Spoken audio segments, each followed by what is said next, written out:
حضرت سیدنا عبد الرحمن بن سمرہ رضی اللہ تعالیٰ عنہ روایت کرتے ہیں کہ ایک دن نبی کریم صلی اللہ تعالیٰ علیہ وسلم ہمارے پاس تشریف لائے اور ارشاد فرمایا کہ آج رات میں نے ایک عجیب خواب دیکھا کہ میرے ایک امتی کی روح قبض کرنے کے لیے حضرت ملک الموت تشریف لائے، لیکن اس کا اپنے والدین سے حسن سلوک یعنی اچھائیاں کرنا آ گیا اور اس نے فرشتے کو واپس کر دیا۔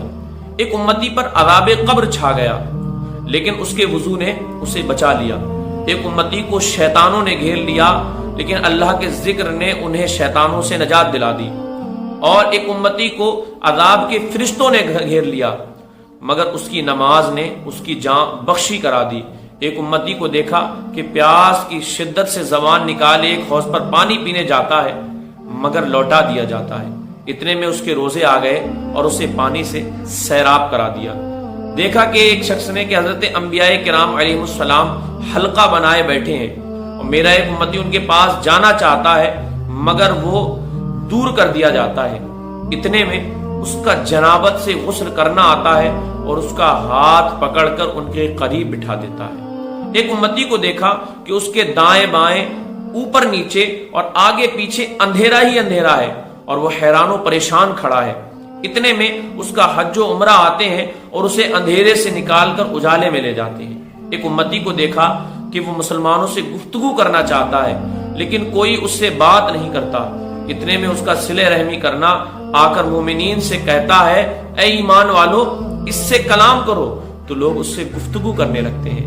ایک امتی کے جسم اور چہرے کی طرف آگ بڑھ رہی ہے اور وہ اپنے ہاتھ سے خود کو بچا رہا ہے۔ اتنے میں اس کا صدقہ آ کر اس کے سامنے رکاوٹ اور اس سر کا سایہ بن گیا۔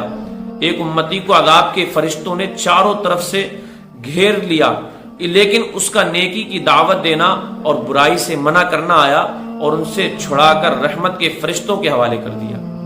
ایک شخص کو دیکھا جو گھٹنوں کے بل بیٹھا ہے اور اس کے اور اللہ عز و جل کے درمیان حجاب ہے۔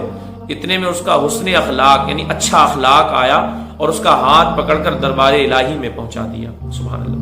ایک امتی کو اس کا اعمال نامہ بائیں ہاتھ میں دیا جا رہا تھا تو اس کا خوف خدا آیا اور اعمال نامہ پکڑ کر اس کے سیدھے ہاتھ میں دے دیا۔ ایک امتی کو نیکیوں کا پلہ ہلکا ہوا، مگر اس کی چھوٹی اولاد نے آ کر اسے بھاری کر دیا۔ ایک شخص جہنم کے کنارے پر کھڑا تھا، لیکن اس کا خوف خدا سے کانپنا آیا اور اسے بچا لیا۔ ایک امتی کو جہنم میں پھینکا جا رہا تھا، مگر اس کے خوف خدا سے بہائے گئے آنسو اور اسے جہنم سے بچا لیا گیا۔ ایک امتی پلسرات پر کھڑا سوکھے پتوں کی طرح لرز رہا تھا، کانپ رہا تھا، لیکن اس کا اللہ سے حسن ظن رکھنا آیا اور وہ پرسکون ہو کر پلسرات پار کر گیا۔ ایک امتی کو دیکھا کہ پلسرات پر کبھی سرین کے بل گھسٹتا ہے، کبھی گھٹنوں کے بل چلتا ہے، تو اس کا مجھ پر درود پڑھنا آیا اور اس کا ہاتھ پکڑ کر سیدھا کھڑا کر دیا تو وہ پلسرات پار کر گیا۔ سبحان اللہ۔ ایک امتی کو دیکھا کہ جنت کے دروازوں پر آتا ہے، مگر اس کے لیے جنت کے دروازے بند کر دیے جاتے ہیں۔ اتنے میں اس کی لا الہ الا اللہ کی گواہی دینا آیا اور اس کے لیے دروازے کھلوا کر اسے جنت میں داخل کرا دیا۔ پھر مجھے ایسے لوگ نظر آئے جن کے ہونٹ قینچیوں سے کاٹے جا رہے تھے۔ میں نے جبرائیل سے پوچھا، یہ کون لوگ ہیں؟ انہوں نے کہا یہ لوگوں کے درمیان چغل خوری کرنے والے تھے، یعنی ادھر کی بات ادھر، ادھر کی بات ادھر کرنے والے تھے۔ کچھ لوگوں کو زبان سے لٹکے ہوئے دیکھا تو حضرت جبرائیل علیہ السلام سے پوچھا کہ یہ کون لوگ ہیں؟ انہوں نے کہا یہ مومن مردوں اور مومن عورتوں کو بلا وجہ عیب لگانے والے ہیں، بلا وجہ بدنام کرنے والے ہیں۔ حضرت سیدنا امام قرطبی فرماتے ہیں یہ بڑی عظیم الشان حدیث پاک ہے، اس میں ایسے مخصوص کاموں کا ذکر ہوا جو مخصوص آفات سے نجات دلانے والے ہیں۔ امام قرطبی کہتے ہیں کہ اس حدیث پاک کے اندر مخصوص کاموں کا ذکر ہوا اور مخصوص کام جو ہیں وہ مخصوص آفت سے نجات دلانے والے ہیں۔ شہید کے لیے 6 خاص انعامات، جو شہید ہوتا ہے اس کے لیے جو 6 خاص انعامات اللہ کی طرف سے ہیں، آئیے وہ سنتے ہیں۔ حضرت سیدنا مقدام بن مادی کرب رضی اللہ تعالیٰ عنہ سے مروی ہے کہ اللہ کے محبوب دانۂ غیوب صلی اللہ تعالیٰ علیہ وسلم نے ارشاد فرمایا کہ اللہ کے یہاں شہید کے لیے 6 انعامات ہیں۔ سبحان اللہ۔ نمبر 1، خون کا پہلا قطرہ نکلتے ہی اس کی مغفرت ہو جاتی ہے اور جنت میں اپنا ٹھکانہ دیکھ لیتا ہے. سبحان اللہ. پہلا انعام کیا ہے کہ اس خون کا پہلا قطرہ نکلتے ہی اس کی مغفرت ہو جاتی ہے اور جنت میں اپنا ٹھکانہ دیکھ لیتا ہے. نمبر 2، عذاب قبر سے محفوظ ہوتا ہے. نمبر 3، بڑی گھبراہٹ سے امن میں ہوتا ہے. بڑی گھبراہٹ یعنی قیامت کے دن سے. نمبر 4، اس کے سر پر عزت کا تاج رکھا جائے گا جس کا ایک موتی دنیا اور جو کچھ اس دنیا کے اندر ہے سب سے بہتر ہوگا. عزت کا تاج شہید کے سر پر رکھا جائے گا اور آج جو کچھ دنیا اور اس کے اندر ہے اس سب سے بہتر اس تاج کا صرف ایک موتی ہوگا. نمبر 5، 72 حور عین یعنی بڑی آنکھوں والی حوروں سے اس کا نکاح ہوگا. 72 بڑی آنکھوں والی حوروں سے اس کا نکاح کیا جائے گا. نمبر 6، اور وہ اپنے 70 رشتہ داروں کی شفاعت کرے گا. سبحان اللہ. ایک شہید جو ہے یہ 70 رشتہ داروں کی شفاعت کرا کر انہیں جنت عطا دلوائے گا. حضرت سیدنا سلمان بن سرد اور حضرت سیدنا خالد بن عرفتہ رضی اللہ تعالیٰ عنہما سے مروی ہے کہ اللہ کے محبوب صلی اللہ تعالیٰ علیہ وسلم نے ارشاد فرمایا، من قتلہ بطنہ لم يعذب فی قبرہ، یعنی جو شخص پیٹ کی بیماری میں مر جائے گا اسے قبر میں عذاب نہیں دیا جاتا. سبحان اللہ.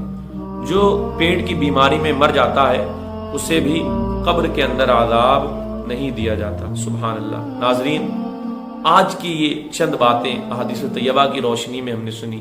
ہمیں چاہیے کہ ہم اس حدیث کو جو ہے اپنے لیے زندگی گزارنے کا جو ہے طریقہ بنا لیں اور اس کے مطابق عمل کریں. یاد رکھیں کیسے کیسے اعمال کہ انسان کرتا جائے تو اللہ تعالیٰ اسے جو ہے ان کاموں سے بچا لے گا. بتائیں، انسان جہنم کے اندر پھینکا جا رہا ہوگا لیکن اس کی نیکی آئے گی تو اسے اس جہنم کے عذاب سے بچا لے گی. اگر انسان کو اس کا نامہ اعمال بائیں ہاتھ میں دیا جا رہا ہوگا تو خوف خدا آئے گا اور اس کا نامہ اعمال پکڑ کر اس کے سیدھے ہاتھ میں دلا دے گا. کب؟ جب وہ خوف خدا سے کانپا ہوگا، خوف خدا اس کے دل کے اندر ہوگا اور اس کو جو ہے جنت کے دروازوں پر ایک شخص جاتا ہے. آقا فرماتے میں نے خواب میں دیکھا کہ جنت کے دروازے پر میرا امتی جاتا ہے لیکن اس کو واپس کر دیا جاتا ہے. اب اس کے ساتھ کیا ہوگا کہ اس کے لا الہ الا اللہ کی گواہی دینا آئے گا اور اس کو جنت کے اندر داخل کر دے گا. آقا فرماتے ہیں میں نے ایسے لوگوں کو بھی دیکھا جن کی زبانیں جو ہے قینچیوں سے کاٹی جا رہی تھی. اللہ اکبر. آقا فرماتے ہیں یہ وہ لوگ ہیں جو ادھر کی بات ادھر کیا کرتے تھے، یعنی چغل خوری کیا کرتے تھے. جبرائیل کہیں گے یہ وہ لوگ ہیں جو چغل خوری کیا کرتے تھے. اور کچھ لوگ ایسے ہوں گے، آقا فرماتے ہیں میں نے خواب میں دیکھا کچھ لوگوں کو میں نے زبان سے لٹکے ہوئے دیکھا. تو میں نے پوچھا جبرائیل یہ کون لوگ ہیں؟ تو جبرائیل کہتے ہیں یا رسول اللہ صلی اللہ علیہ وسلم یہ وہ لوگ ہیں جو مومن مرد اور مومن عورتوں کو بلا وجہ عیب لگاتے تھے، بلا وجہ انہیں بدنام کرتے تھے، بلا وجہ ان پر گناہوں کی تہمت لگاتے تھے. وہ لوگ غور کریں جو بلا وجہ کسی کو بدنام کرتے ہیں، جھوٹے الزامات کسی پر لگاتے ہیں. اب غور کریں اور اس کے بعد اپنی زندگی کو گزارنے کا بہتر طریقہ سیکھیں. یاد رکھیں ہم اپنی زندگی کو بہتر گزارنا چاہتے ہیں اور اپنی زندگی کو خوشگوار بنانا چاہتے ہیں تو اس حدیث پاک پر عمل کریں.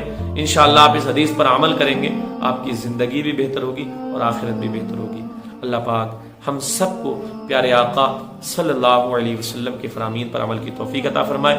اسی طرح کی مزید ویڈیوز حاصل کرنے کے لیے اگر آپ نے ہمارا یوٹیوب چینل سبسکرائب نہیں کیا ہے تو سبسکرائب کر لیں اور بیل آئیکن پریس ضرور کر لیں تاکہ ہماری ہر آنے والی ویڈیو کا نوٹیفیکیشن آپ کو مل جائے اور آپ اس ویڈیو کو سن کر اپنی معلومات میں اپنی نالج میں اضافہ کریں اور عمل کا بھی ذہن بنے. اللہ پاک ہم سب پر اپنا فضل فرمائے.